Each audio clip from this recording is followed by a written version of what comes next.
मग सीता जड का धनुष्य जड? आणि किती वर्षाची वडील सीता रामाला द्या मला सांगून. शिरळ पर्वतावरी तप केलं राजा पद्माक्षनं, पोटी नव्हती संतती म्हणून. दिवी आली पोटाला दादांनो भरूप चांगून पण. कुसुंबी वनातून रावण चालला मार्गाने, रावणाला पाहून उडी लक्ष्मीनं टाकली यज्ञात जाऊन. असं यज्ञात जाऊन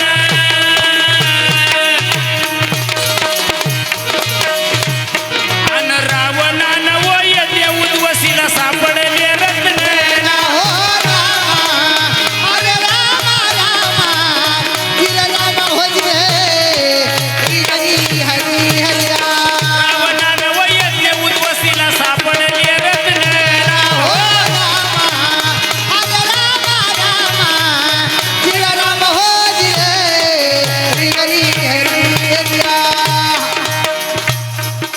कुसुंबी वनातून रावण चालला मार्गानं, रावणाला पाहून उडी लक्ष्मीनं टाकली यज्ञात जाऊन. रावणानं व यज्ञ उद्वसीला सापडले रत्न, सापडले रत्न. मंदोदरीच्या गरावाली घेईन वळखून, मंदोदरीच्या गरावाली घेईन वळखून. मंदोदरीच्या गरावाली घेईन वळखून, मंदोदरीच्या गरावाली घेईन वळखून. मंदोदरीच्या गरावाली घेईन वळखून, मंदोदरीच्या गरावाली घेईन वळखून. मंदोदरीच्या गरावाली घेईन वळखून, मंदोदरीच्या गरावाली घेईन वळखून. रावणाला यज्ञ उद्वसीला सापडले रत्न, मंदोदरीच्या कर हवाली घेईन वळखून. ब्रह्मदेवाचा पुत्र नारद आला की चालून, आला की चालून.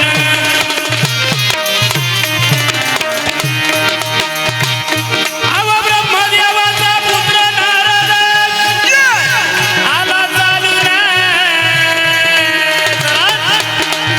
आला चालून.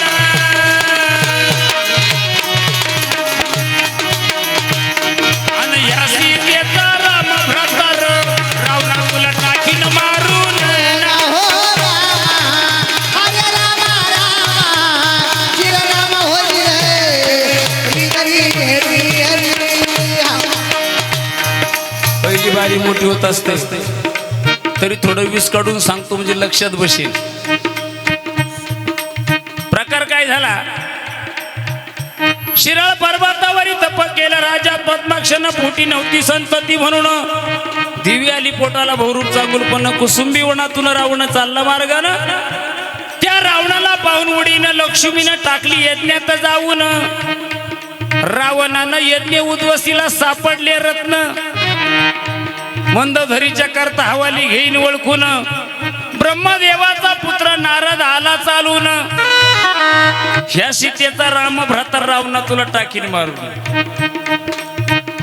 अजून लय कालावधी जायचा आहे तो हे रत्न तू काही ठेवू नको.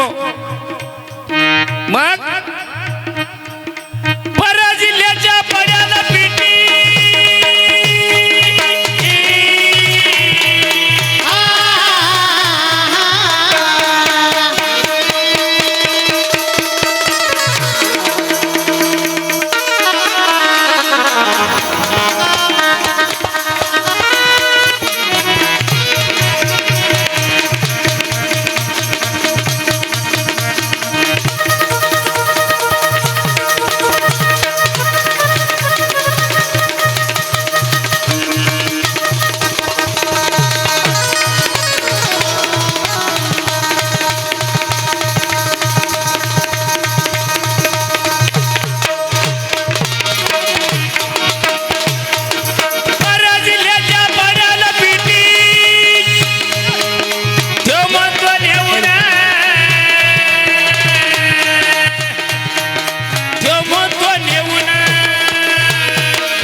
जनक राजाच्या शेतात पेटी ठेवली पूर्ण, पण त्या जनक राजानं ते शेत एका ब्राह्मणाला दान दिलं होतं. नांगरणीची वेळ झाली म्हणून नांगराला व पेटी लागली, वर बसली येऊन, वर बसली येऊन.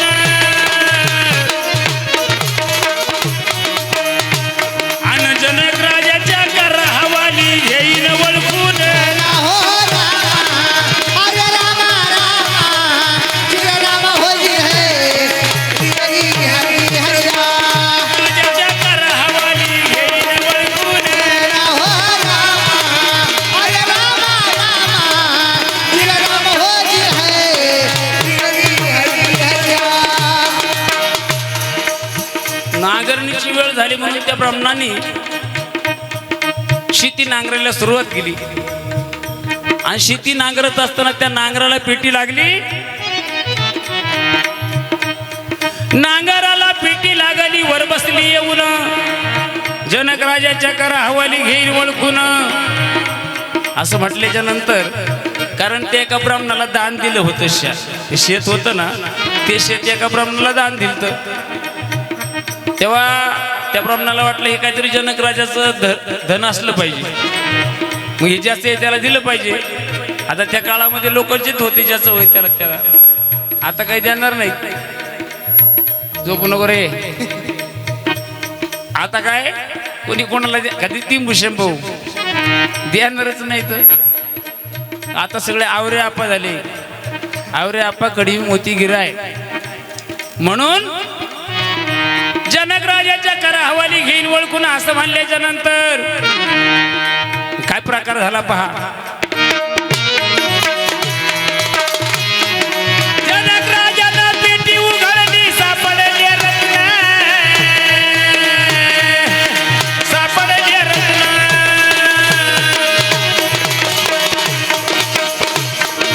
सापडले रत्न व त्याच्यावर हरसले मन. हो रामा हरे रामा रामा श्रीराम होई है हरी हरी हरी. हरसले मन व त्याच्यावर हरसले मन.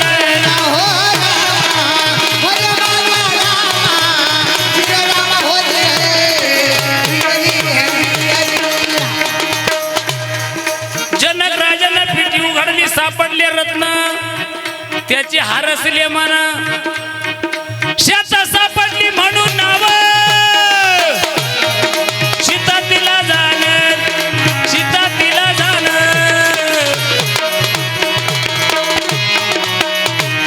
अन जानकानं व केला संबळ, जानकी म्हणती भक्त जन. हो रामा हरे रामा रामा श्रीराम होई है हरी हरी हरी. जनकानं केला संबळ, जानकी म्हणती भक्त जन. हो रामा हरे माझा रामा श्रीराम होई है हरी हरी हरी. शेता सापडली म्हणून नाव सीता तिला जाण. जानकानं केला संबळ, जानकी म्हणती भक्त जन. एक दिवस प्रकार काय झाला रमेश भाऊ. जनक राजाच्या घरी पावना, रेणुका नंदन, रेणुका नंदन. परशुराम, रेणुका नंदन म्हणजे परशुराम. आम्हाला चांदवडला दुसऱ्या वर्षी लावलं दर्शन करायला रेणुका मातेच याच माणसांनी. आणि म्हणून काही इतिहास आहे, ते इतिहास लपती आणि लपवायचा प्रयत्नही करायचा नाही. ज्याला खरे त्याला खरंच म्हटलं पाहिजे. म्हणून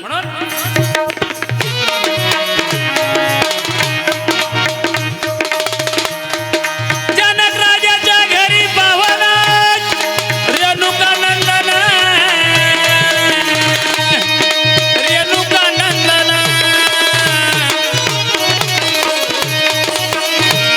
आणि त्याच्या धनुष्याचा केला घोडा, त्या दिवशी हो रामा हरे रामा रामा श्रीराम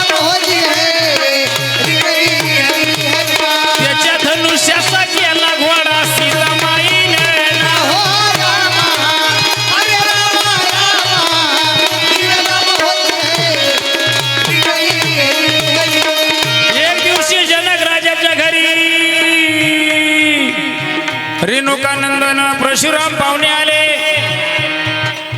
आणि परशुराम पाहुणा येत असताना त्याने असल्या परशुरामाजवळ असणारं धनुष्य ते एका जागेवर ठेवलं. सीतामाता बारीक होती, रांगत रांगत गेली. थोडंफार चालता येत होतं, काहीतरी 5 वर्षाची असं शास्त्रामध्ये दाखवलेलं आहे. आणि त्या सीतामाईला काय माहिती आहे हे काय परशुरामाचं धनुष्य तिला काय कळत. आता ती आदिमाया शक्ती तिला सगळं काही कळत होतं. मग तिनं तो धनुष्य घेतला, दोन्ही पायांच्या मध्ये घेतला. जसं लहान मुलग एखादी काठी असली घोडा घोडा करतो आपण, त्या काठीचा घोडा घोडा करायचा, मध्ये 2 टंकड्याच्या मध्ये धरायचं, पळायचं. तसं सीता मातेनं दोन्ही पायांच्या मध्ये तो धनुष्य धरायला वडी वडू लागली. खेळत असताना पाहिलं परशुरामानं. जनक राजाला सांगितलं आता जवळजवळ माझा अवतार कार्य अजून संपलं नाही, पण संपत यायचा वेळ झालेला आहे. मग हे धनुष्य येतच राहू दे. आता तो इतिहास फार पुढे आहे. तसं चांगलं जर चाललं तर 2 अध्यायामध्ये जाखी रात उलटून जाईल. आणि मग धनुष्य दोन्ही पायांच्या मध्ये खेळत असताना घोडा घोडा करून शायरांना या ठिकाणी माझा एक सवाल आहे. सवाल म्हटलं तरी चालेल, नाही म्हटलं तरी चालेल, माहिती म्हटलं तरी चालेल. सीता होती समजा 5-6 वर्षाची अशी. आता परफेक्ट मी तुम्हाला सांगू शकत नाही, का सांगणार नाही, काही गोष्टी लपून ठेवावं लागतं. जसं भूषणभाऊ खंडेरा येरी माझ्या मंदिरी वेळ भेटला ना तुम्हाला आज सगळं जरूर दाखवतात. तर मला सांगायचंय तो धनुष्य सीताबाई लहान असताना दोन्ही पायांच्या मध्ये घोडा घोडा करून खेळते, आणि तो धनुष्य भविष्यात रावणाला उचलत नाही, कोणत्या देवांनाच उचलत नाही. रावण बोकांडी घेऊन पडते आणि लहान लेकरू 5-6 वर्षाचा असताना घोडा घोडा करून खेळते. आणि रावण सीता मातेला अपहरण करून घेऊन जाते. मग सीता जड का धनुष्य जड?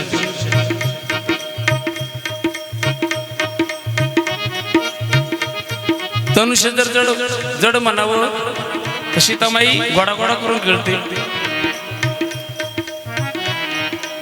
धनुष्य जर जड म्हणत तर सीतामाई घोडा घोडा करून खेळते. सीतामाई जड का धनुष्य जड? आणि सीतामाई जड म्हणावं तर इकडं अपहरण होतंय. मग शायरानं जात असताना एक माहिती विचारली म्हणा किंवा प्रश्न म्हणता येणार नाही. शायरांनी यामधलं काय गोटमीट आहे तुमच्या भाषेत नक्कीच सांगावं. धनुष्य जड, धनुष्य जड म्हणावं तर सीतामाई घोडा घोडा करून खेळते आणि तिकडं रावण बोकांडी घेऊन पडते. याच्यातला काय मॅटर आहे गुंडशाहीर तुम्ही नक्कीच सांगणार आहात. म्हणून पुढे जात असताना आता या गावात सवाल विचारितो शाहिरा कार्याने रामदास गुंडा कार्याने. आणि किती वर्षाची वडील सीता रामाला द्या मला सांगून ना. हो रामा, हरे रामा रामा, श्री राम होय किती दिवसाचं आणि किती दिवसाची वडील सीता सांगा गाव ना. हो रामा, हरे रामा रामा, श्री राम होय शायरांना इथं माझा एक छोटासा सवाल आहे. सीतामाई रामचंद्र प्रभूंपेक्षा किती दिवसाची वडील आहे? यांचा किती दिवसाचा फरक आहे? एवढ्या प्रश्नाचं उत्तर देऊन पुढे बोला गाणं, पुढे बोला गाणं. गुरु माझ्या व पंढरीनाथ श्री गोदत्तान राया.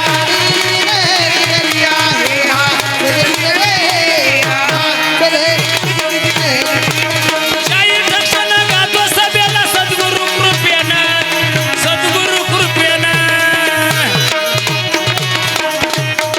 गावागुळंचवाडी व घेऊन